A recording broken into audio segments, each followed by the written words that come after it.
Hallelujah praise the lord. প্ৰভু যীশুৰ মধুৰ নামত আপোনালোক সকলোকে স্বাগতম জনালোঁ। আশা কৰোঁ আপোনালোক সকলোৱে ভালে আছে। আৰু বিশ্বাসীসকল ঈশ্বৰে আমাক সুন্দৰ দিন সুন্দৰ বতৰবিলাক এনেকৈ দি আছে, তাৰ কাৰণে ঈশ্বৰ ধন্যবাদ দিম। আহক আজি দিনটোৰ আৰম্ভণিতে আমি ঈশ্বৰৰ বাক্য চাওঁ। আজিৰ বাক্য আমি লৈছোঁ এক বংশাৱলী 29 অধ্যায়ৰ 13 পদ।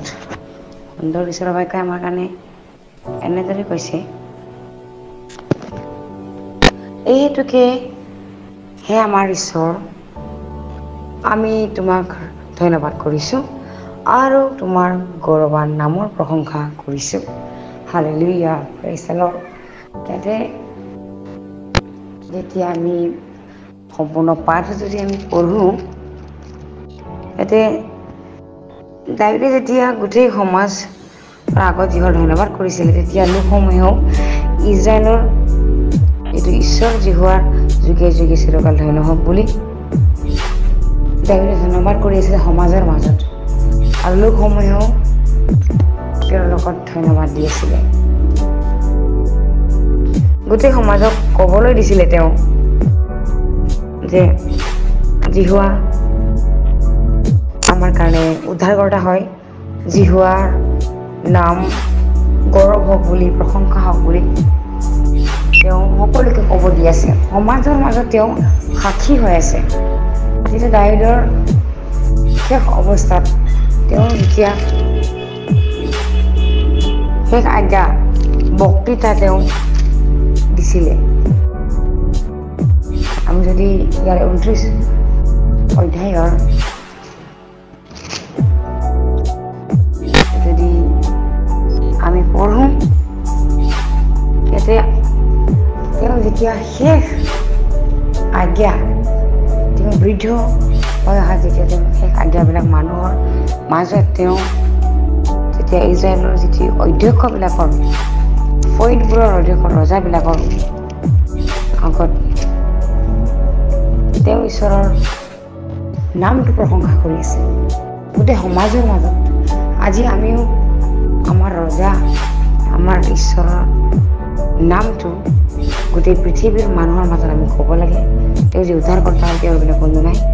যীশুৰ কালবাৰী ক্ৰুচত যেনেকৈ আমি যে মুক্তি পালোঁ, সাহসেৰে আজি গৌৰৱেৰে ক'ব পাৰিব লাগিব। তেতিয়াহে আমি খ্ৰীষ্টীয়ৰ হ'ল বুলি নিজকে ভাবিব পাৰিম। যদি আমি খ্ৰীষ্ট আমাৰ কাৰণে কি কৰিলে কি কৰা নাই আমি যদি নাজানোৱেই, আৰু মানুহবিলাকক যদি ক'ব কাৰণে, পৃথিৱীৰ মানুহ আমাৰ ওচৰ চুবুৰীয়াবিলাকক যদি ক'ব কাৰণে আমি ভয় কৰোঁ, তেনেহ'লে আমাৰ ভিতৰত খ্ৰীষ্ট নাই। কিন্তু দাৱীদে সমাজৰ মাজত তেওঁ জিহুৱাৰ গৌৰৱটো প্ৰকাশ কৰি আছে, জিহুৱাৰ প্ৰশংসাটো প্ৰকাশ কৰি আছে সমাজৰ মাজত। Hallelujah praise the lord. তেওঁৰ দয়া যে যুগে যুগে থাকে, চিৰকাললৈকে থাকে, তেওঁ সেইটোৱে ধন্যবাদ দি আছে মানুহৰ মাজত।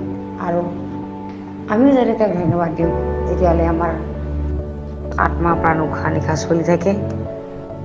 আৰু আমি যেতিয়া আমাৰ মৃত্যুৰ পাছত যদি আমি ঈশ্বৰৰ লগত আছোঁ, তেনেহ'লে আমাৰ আৰু অনন্ত জীৱন এটা আছে। সেই তাতে আমাৰ ঈশ্বৰ যিটো আমি সন্মুখী দেখা পাম, তেওঁৰ সন্মুখত থিয় হ'ম আৰু তেওঁক ধন্যবাদ দিম। আমেন প্ৰেইজ দ্য লৰ্ড। মই বিশ্বাস কৰোঁ এবাৰৰ যোগেদি আপোনালোক সকলোৱে আশীৰ্বাদ প্ৰাপ্ত হৈছে বুলি। আহক আমি একেলগে ধন্যবাদ কৰোঁ। হালেলুয়া প্ৰভু, তুমি ধন্যবাদৰ যোগ্য, প্ৰশংসাৰ যোগ্য, তোমাৰ তুল্য কোনো ঈশ্বৰ নাই। তুমিও যোগ্য ঈশ্বৰ হয়। সমাজৰ মাজত তোমাক ধন্যবাদ দিওঁ প্ৰভু, আমাৰ পৰিয়ালৰ মাজত তোমাক ধন্যবাদ দিওঁ, কাৰণ তুমি ধন্যবাদৰ যোগ্য। আমাৰ হৃদয়বিলাক যদি হাঁহিয়াল হৈ থাকে, তোমাৰ সাক্ষী যাতে আমি সকলোৰে মাজত দিব পাৰোঁ, প্ৰভু তুমি এনেকুৱা কাৰ্য কৰা।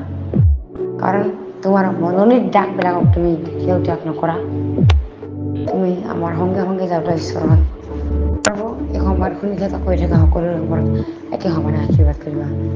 এই সকলো দিনটো তোমাৰ তাত সমৰ্পণ কৰি এই সকলো যাচনা নাচৰতি প্ৰভু যীশুৰ নামত অৰ্পণ কৰিছোঁ। আমেন প্ৰেইজ দ্য লৰ্ড।